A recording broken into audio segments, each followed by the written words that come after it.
the part where, again, I would normally start by saying good afternoon and thanking you for being here, but under these circumstances, I'll just give you a minute to start your live streams or do whatever you need to do. And while you're doing that, my name is Chief Sean Barnes, S-H-O-N-B-A-R-N-E-S. I'm currently the Chief of Police for the Madison Police Department. I'll be providing a brief update of the school shooting that we had today in Madison. There is some information that we're not going to release because it's still an ever-evolving situation. You'll hear from some of our representatives from our city and from our county. And behind me are a lot of people who came together today to make sure that the day ended well and that everyone else was safe. So with that being said, I'll go ahead and start my remarks. Today truly is a sad day for Madison and for our country. It is a day that I believe will live in our collective minds for a very, very long time.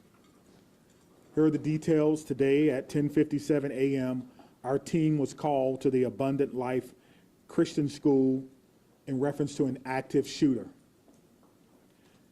We know that 3 people are dead, including the suspect shooter. We know that the suspect shooter was a teenage student who attended the school. At this time, we're not releasing the age or gender of the student or any other identifying remarks about the student. 2 other people have died that died were a teacher and a teenage student. 6 other people were injured. 2 students are now in critical condition in the hospital, and these injuries are considered life-threatening injuries. 4 students are also at other area hospitals with non-life-threatening injuries. But these are just the physical injuries that we know about. We know that this was the middle of the day of a school day, and so there will be other injuries that we'll have to face for a very, very long time. And we're going to do everything we can as a community to heal those injuries as well. Many of you have asked me about the why of this. Why did this happen? What do we know? What was the motivation? I do not know. But I will tell you this, our detectives are working hard in the investigative process to find out as many answers as we can so that we can further prevent these things from happening, not only in this community, but in other communities around our country. I think we can all agree that enough is enough, and we have to come together to do everything we can to support our students, to prevent press conferences like these from happening again and again and again. The school building itself is clear. We have cleared the school. There's no other threats or danger to the community. We're in the process now of what we call reunification. And what that simply means is making sure that every student that was in the school is present and accounted for and returned to their loved ones. This usually takes a while, but we have practiced, unfortunately, and practice, and that's why we're able to reunify students with their parents within hours of a school shooting. The reunification is taking place at the Dean Clinic on Stoughton Road, and I certainly thank them for their help. Again, we need our public to find an alternate route. If that is your normal way home as we get closer to the end of the day, please be patient or find another route home. We're currently processing the scene. We're interviewing those who may have been witnesses, and we're obtaining search warrants to get additional information. And lastly, I want to just say thank you to everyone who's standing behind me, the organizations and agencies that they represent, the men and women of the Madison Police Department and Dane County Sheriff's Office who selflessly ran into a building not knowing what they were going to encounter. Many of you know this about me, but I started my professional career, if you will, as a public school teacher back in 1997. And I taught public school for 4 years. It was one of the greatest joys of my life before becoming a police officer. And I can tell you what a special place our schools are. With that being said, we owe it to our community to do everything possible to ensure that it's not only a special place, but a safe place as well. And we're going to continue to do that. So we ask for your patience as information is coming in. We will do the best that we can to bring you accurate and timely information, but we want to make sure that our public knows that we're working extremely hard on this particular incident. There are a lot of people involved, and certainly we're going to come together as a community. I'd like to bring up at this time Police Fire Chief Chris Carver. Thank you, Chief Barnes. Before I start, the only thing I can say is this is not a place that any fire chief or any one of us would ever want to be, and I can't believe I'm standing here today talking about this incident. The fire department is a part of this community, much like all of the folks standing up here with me today.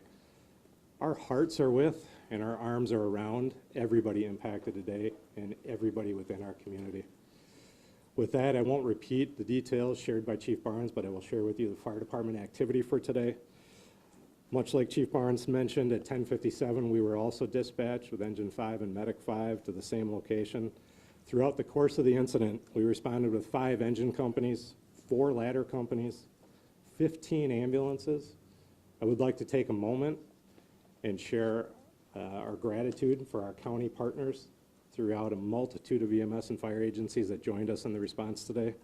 We also had 11 off-duty chief officers that came in on this response. So it was a tremendous response from the fire department. We transported 4 patients to St. Mary's. We transported 3 patients to the University of Wisconsin hospitals. On the arrival of our crews, I can say my gratitude to our membership for what they did and their selfless actions today. It's hard for me to place into words what they ran into as well. They did that immediately, they did that selflessly, and within a course of 15 minutes from the first transport to the last transport, all the patients were on their way to the hospital. So to our membership within the Madison Fire Department and within all the emergency services, my gratitude, my recognition of the work that goes into this, the training that went into this, that again, we had hoped we would never have to put into practice.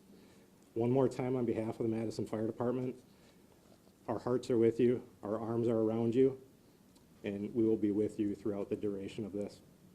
So at this point, I'll step aside, turn it over to the mayor. Thank you, Chiefs, both of you. This is an incredibly sad day for our community. As you've heard, there is no danger to the community at this time, but our entire community has been impacted by this tragic incident. On behalf of the Common Council and the City of Madison staff, I want to offer our heartfelt condolences to the victims and families and to the whole Abundant Life community. Our focus now is on supporting them and supporting the victims and their families. And we will continue to do that through the coming days and weeks. I also want to thank our first responders, the police, fire, the medical staff, for their quick action and their life-saving efforts. As you've heard already, this is a whole of government response. It is not just police and fire. It is not just City of Madison. We have folks from all around the county. We have folks from multiple agencies engaged in both the initial immediate response and the ongoing support, and will be engaged for days and weeks to come. I also want to thank the White House and the governor and others in the federal government and state government for reaching out to offer their support and help. We will be drawing on resources as needed going forward.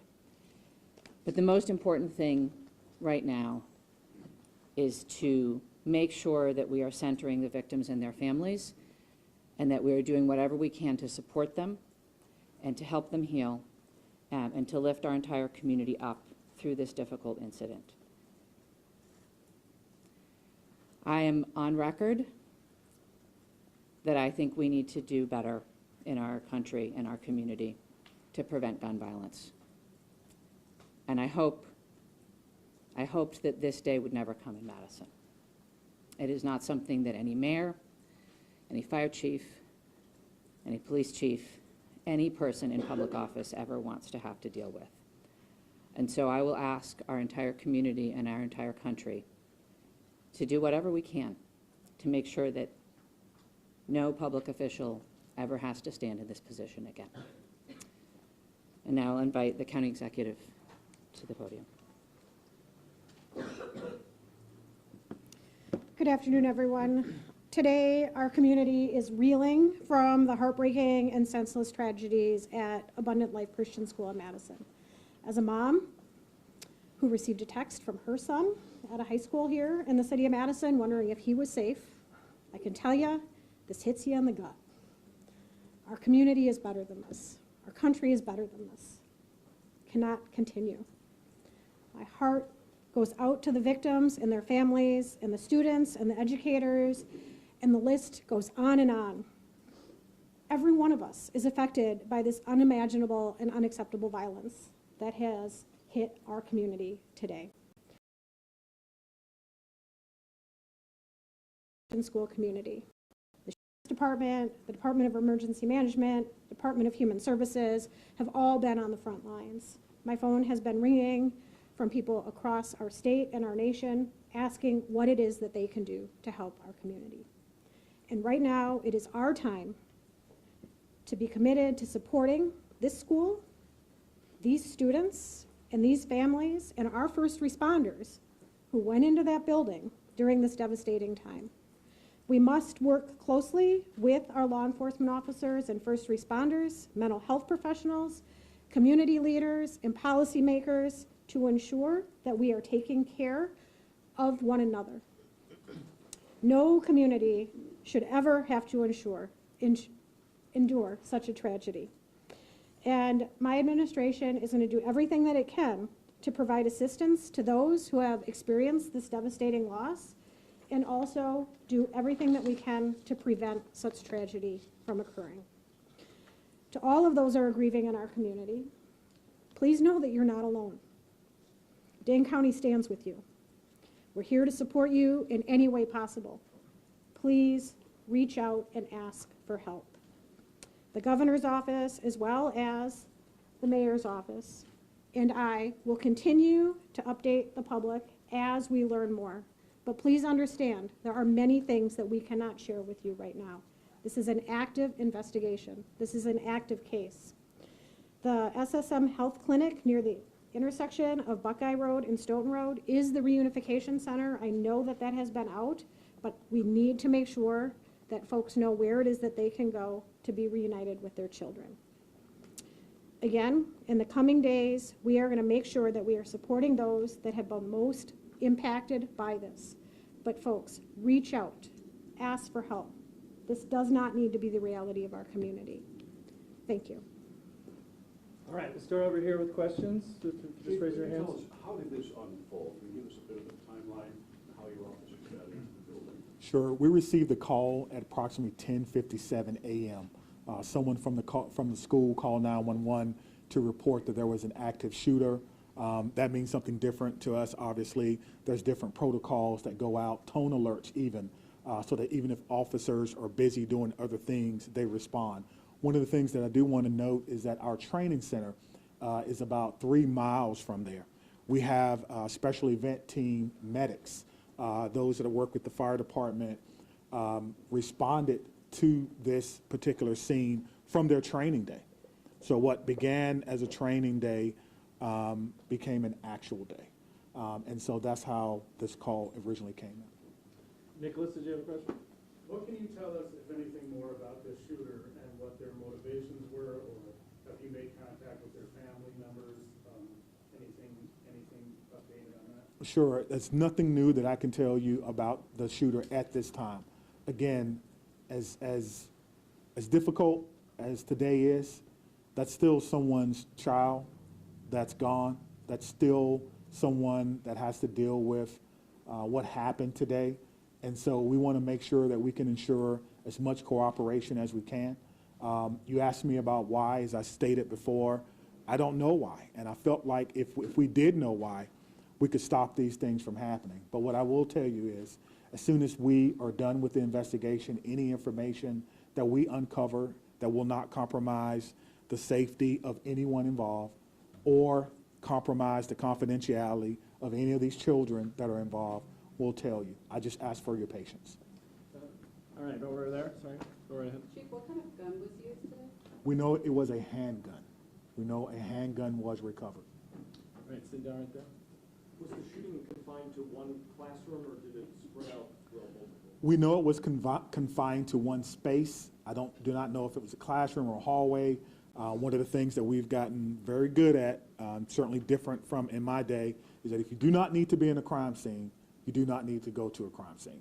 And so the crime scene and those persons who were involved, they have that crime scene locked down. I did not go or enter into that crime scene. But if you can imagine, most schools, the students go together, but they are segregated. So on each different floor, in each different group. And so there's no evidence that anyone else was injured that was not in the age group. Danielle? What can you say at this time about how school staff responded when the shooting started?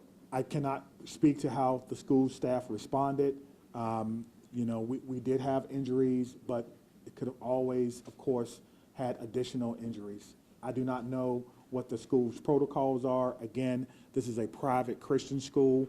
I know that we have a very good rapport with MMSD, Madison Metropolitan Schools, public schools.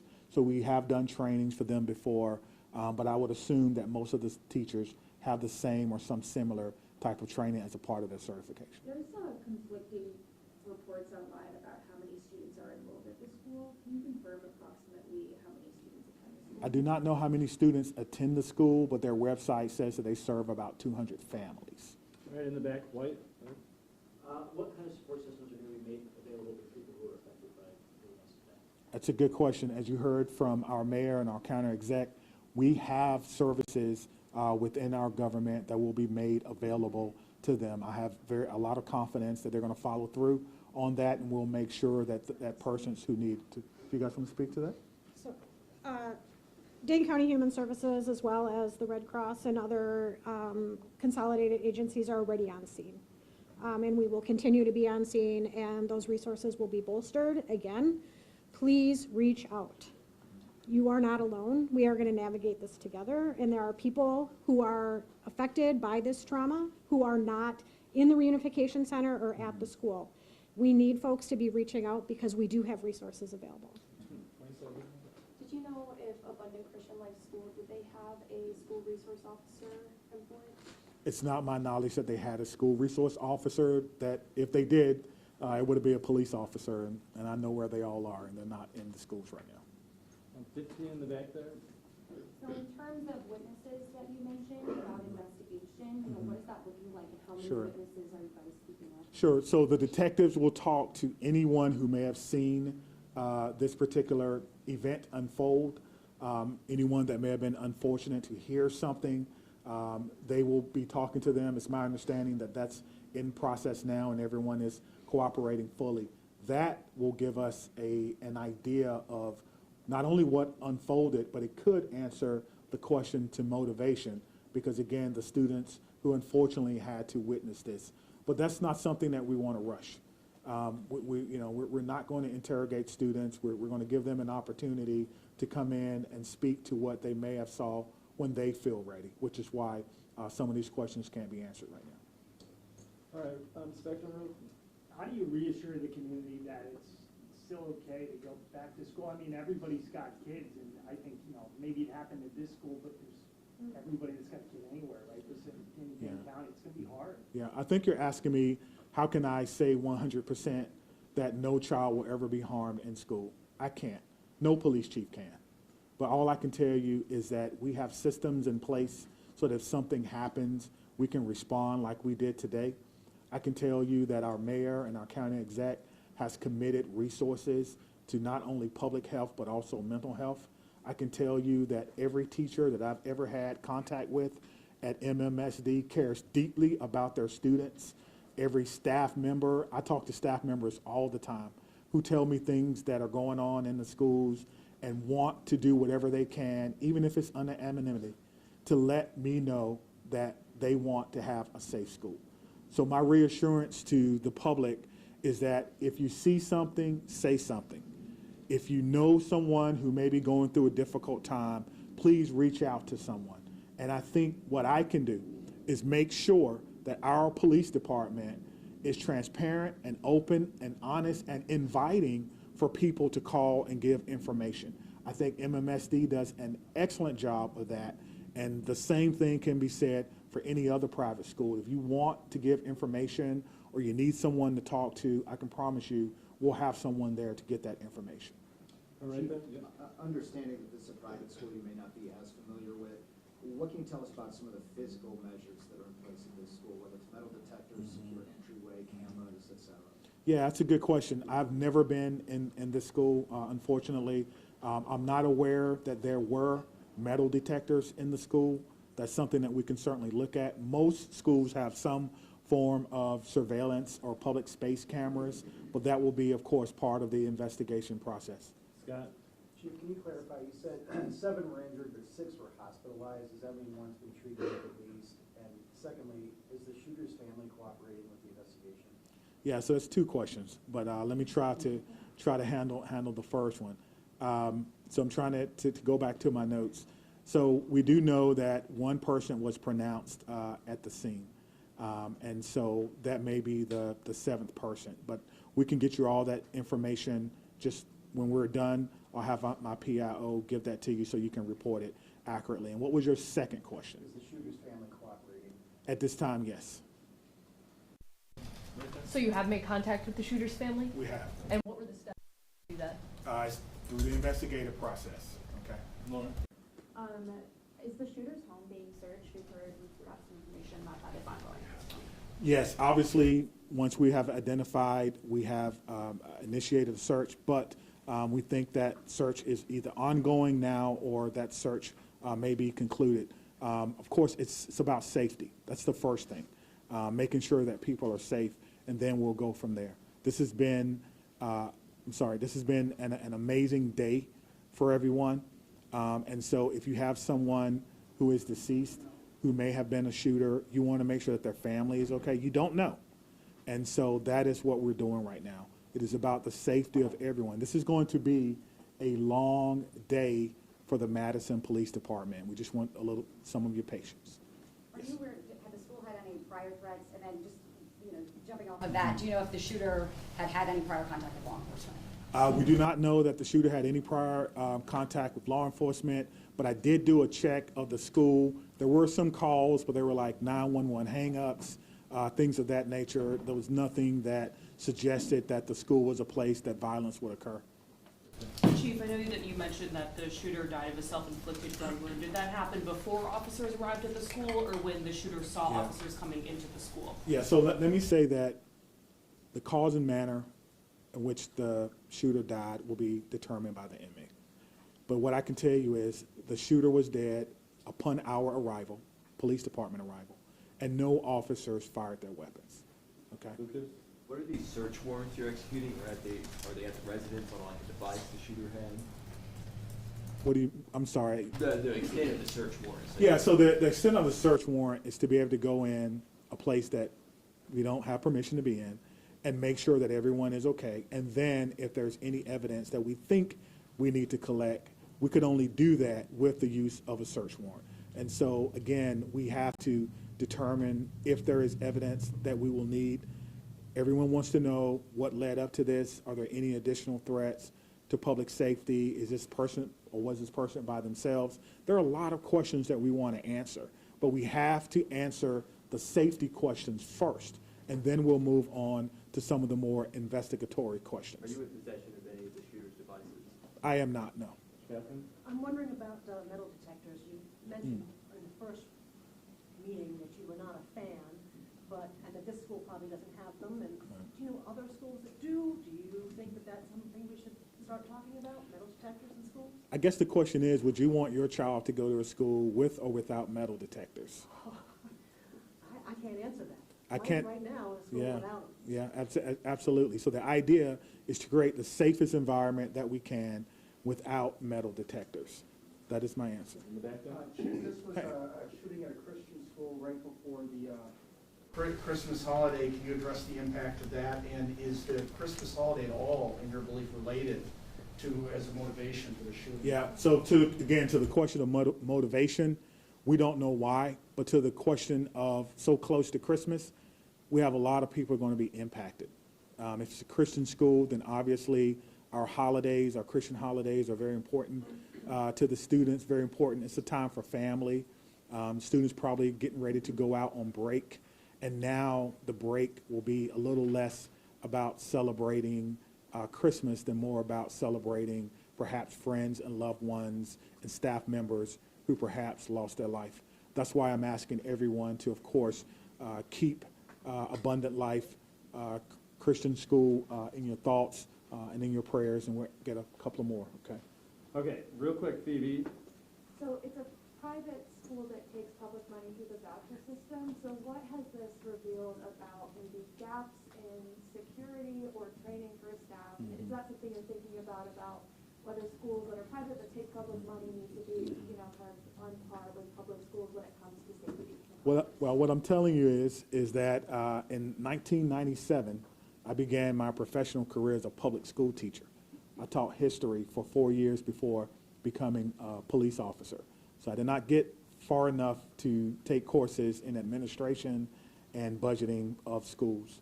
I don't know what governs private schools, if they receive money, where that comes from. That would probably be a question that you would probably need to ask someone who's more intimately involved in the school system and what their requirements are if they do receive that. But you could probably compare what has happened or what goes on, their security measures, with the security measures of any school in MMSD, and then that may give you your answer. That's a very... Just one very quick follow-up. Because there has been some criticism to other law departments in their response to these school shooting incidents, particularly in Uvalde. How did that inform your game plan today, and how quickly were your officers able to get into the school? What were they told to do? Sure. We train on this, as I spoke about earlier. When officers arrive on the scene, they immediately go in, which we did in this case, stop the threat, stop the killing, find the killer. That's how we train, and that's exactly what we did today. There's no waiting. There's no coordination of who's in charge. Everyone knows exactly what to do. I spoke about this earlier. We train on this constantly. Our commanders, including the fire chief and I, was in a commander's training less than 2 weeks ago, going over this exact same scenario for another fictional location. And so all of that came into play today, and our officers performed extremely well based on their training and based on the expectations that they know exactly what to do. Stop the threat, stop the killing, find the threat. All right, I promise you to follow up. Can we just do one more? Well, hold on, right here. Thank you, all. Yeah. I think the questions have been asked, and we're straying a little far from what's most important at this point in time, and that is the victims and their families.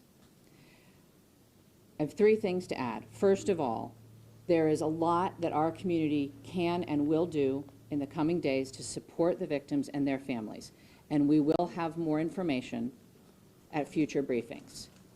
If anyone, and I would urge you all to include this in your stories, if anyone needs mental health support as a result of this incident and the coverage of it, I encourage them to reach out to 988 by phone or text and to get the mental health support that they need. It is incredibly important that we take care of our community in this very difficult time. We all have a role in preventing gun violence. Our entire community needs to be part of the solution here. There are many things that we can do, and we can have those conversations in coming days. But first and foremost, what needs to be the priority for all of us is supporting our young people. And that is where our community's attention needs to turn at this point in time. The police department, the fire department, the city, the county will share additional information about the investigation as it becomes available. But I urge you all to help our community find resources to support their mental health and to find resources to support the victims and families at this time. Thank you all. Where can people go to see your updates? What can you tell them? It'll be on cityofmadison.com. Me, Stephanie, and Cynthia will stick around and answer any other questions, but that's all. Let me say just before I go, because the mayor mentioned that this was a whole of government response. It certainly was, and there's so many people that we want to thank. We cannot thank everyone, but it's also a whole of law enforcement response. Even though we are in different agencies, we all have the same training. And so I want to thank our partners with the FBI who are here with me today, partners with the ATF, Dane County Emergency Management. Of course, we already talked about our fire department.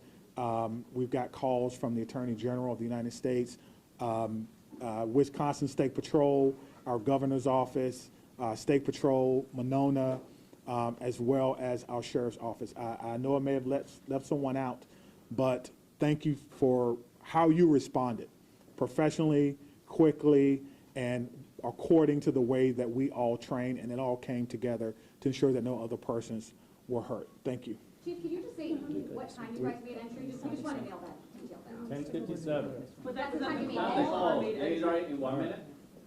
We'll work on getting that, so our next, How long does it take should they arrive to the city to raise back the they receive the call at 10:57? Yeah, so I will work on getting that information for our next media briefing.